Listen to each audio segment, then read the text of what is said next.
Coast guard পূর্বজনের অধীনে বিভিন্ন প্রত্যন্ত এলাকায় ফুড পেট্রোল প্রদান, ১৩টি জাহাজ ও উচ্চ গতিসম্পন্ন বোটের মাধ্যমে নিয়মিত নিরাপত্তা দিয়ে আসছে কোস্টগার্ড।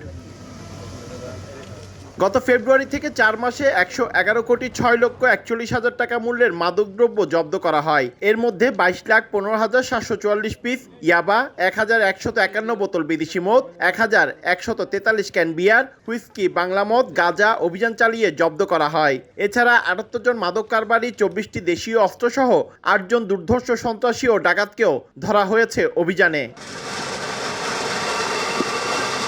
রোববার বিকালে কোস্টগার্ড পূর্বজনের সদর দপ্তরে মদের বোতল, বিয়ারসহ ৪,১৫,০০,০০০ টাকা মূল্যের মাদকদ্রব্য ধ্বংস করা হয়।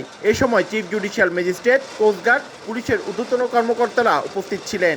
বহির্নগরে চোরাচালান চালান দমনে বাংলাদেশ কোস্টগার্ড সদা তৎপর। বহির্নগরে ছিচকে চুরি, বাণিজ্যিক জাহাজে অবৈধভাবে ক্রয় বিক্রয় বন্ধের জন্য আমরা প্রতিনিয়ত ২৪/৭ এবং উপকূলীয় এলাকায় ও নদীর তীরবর্তী এলাকায় টহল জোরদার করেছি।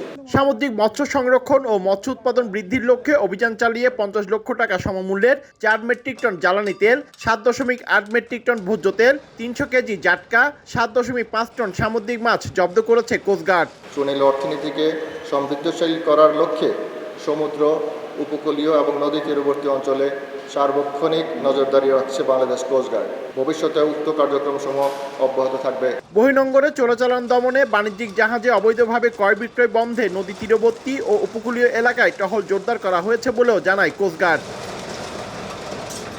পার্থপ্রতিম বিশ্বাস, সময় সংবাদ, চট্টগ্রাম।